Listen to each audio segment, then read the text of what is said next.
All right, so we'll talk a little bit about PGR here as it progresses to the end of the crop. Now, early on, we use PGR, and we talked about PGR as a tool in the liner in early stages to stack the internodes pre-pinch. We talked about using PGR post-pinch to basically scaffold and structure the plant and get it so that the bracts are all on top.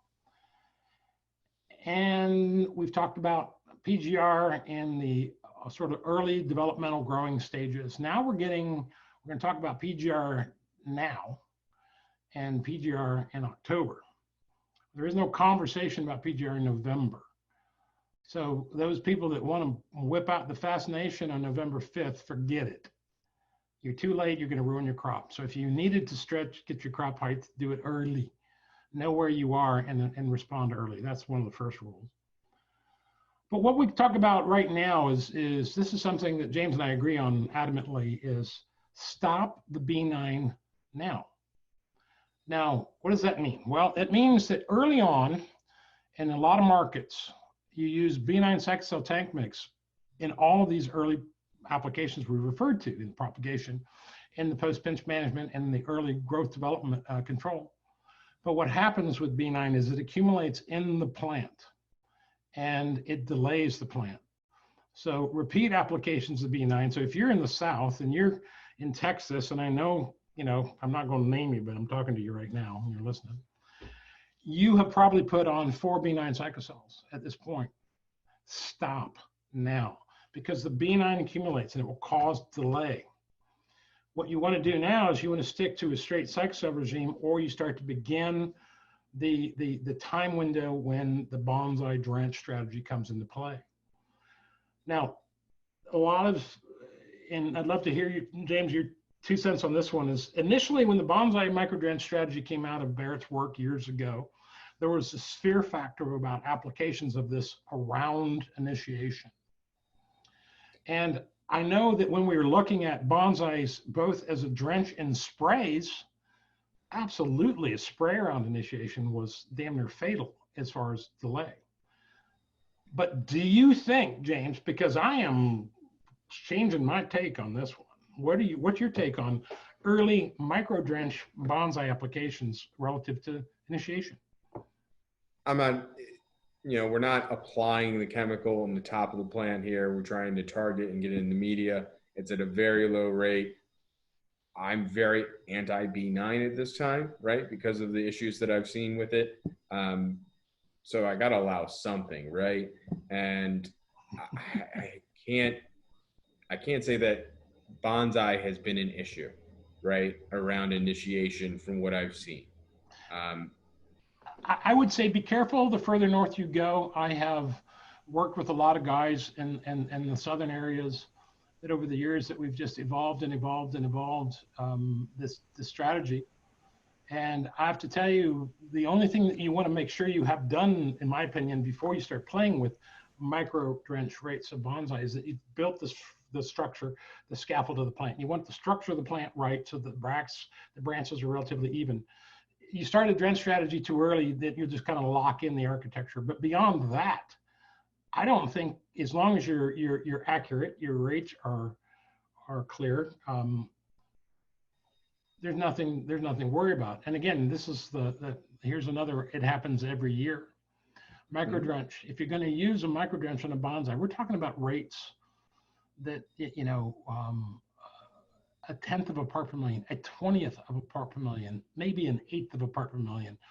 If you're aggressive in the deep south towards the end, maybe a quarter, right? We're talking really, really low weights. Every year I get at least one call of, oh man, I really messed up. I thought I put a 10th of a part bonsai down, but I put a 1 part down. Now what? Don't do that. On top of that, check your injection rate. Yeah, I was going to say that's because if it's not the decimal point that's messed up and in the wrong place, the injection rate with the injector that you're applying could be the source. Absolutely. Right? You need to calibrate your injector before you start going nuts with drenches. We'll get into that. But again, I think what's important to understand, this is just a slide I've used before, but this is just important to recognize, is we're talking about how much efficacy there is in a 1/10 of a part bonsai drench. Single application on the plants on the right has massive amounts of effect. So again, these were built with straight up Cycocel sprays, but then the application of Cycocel spray and then a bonsai drench of a 1/10, you can see that the bonsai drench of a 1/10, all things being equal, is way more efficacy than a single Cycocel spray application. So the point is bonsai is very, very active. It's very, very cost effective because you're putting ridiculously low rates on. So it's very cost effective. But you just got to be real careful and you got to do your math. It's Bob Vila, baby. Measure twice, cut once. Yeah, and keep it simple. Cycocel to shape your plant. Bonsai micro drenches to reduce overall growth. You can't go from and ignore the shaping of the plant. Otherwise, you're just going to have a smaller, reduced growth, pokey plant. Yep. And the thing about bonsai is you think about it's a whole different strategy than how I'm applying the spray. This is about how much chemical am I going to put in the soil relative to how much plant do I have to manage, right? Because the bonsai goes in the soil, it's not going anywhere. It doesn't leach out the bottom. It's in the soil and your plant's going to take it up. So how you apply the bonsai is a combination of the rate at which you apply it and then the volume of liquid that you apply. So we prefer a stabilized or a fixed volume drip emitter. I'm not talking about an old school drape and flood out the end emitter. I'm talking about a modern Netafim type. There's multiple versions of that. But either way, you want a controlled emitter, 1/2 gallon, 1 gallon per hour type of emitter. That will allow you to meter the application more evenly throughout the crop. If you're going to use drip tape, which is, I think, the most commonly used and is a great investment, by the way, you have to be cognizant that you can run it. In agriculture, they run at ridiculous lengths. And it works fine in a field crop situation at ridiculous lengths. But when you're talking about using it to apply something as sensitive like a PGR drench, where the volume per pot is very, very precise, you can do a couple of techniques. And this particular grower chose to move the header to the center of the house, so they had cut the distance in half. The other way you can do this, though, is reduce the rate by half, but increase the volume, because the lag time from the first drip to the one on the far end dripping is it's a matter of time.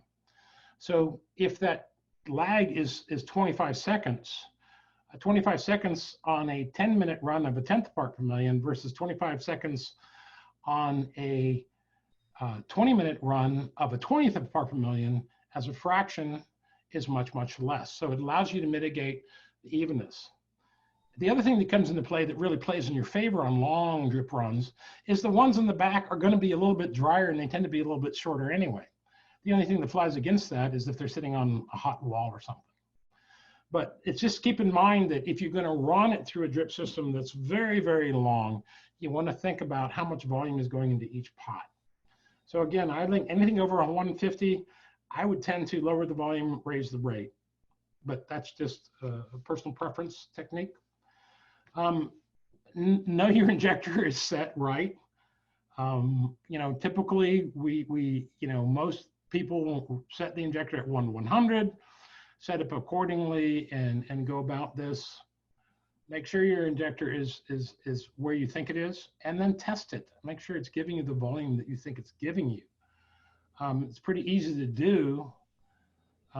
You take the easiest way I've ever done is you just buy one graduated cylinder and you fill it full of a liquid, and you put the draw tube in that graduated cylinder, and then you have a 5-gallon bucket. And then you run that injector until that 5-gallon bucket's full, and then you look at how much liquid actually left that cylinder. It should be 1/100th of what's in that bucket. And if you are 1/100th, then your injector is accurately calibrated at 1/100.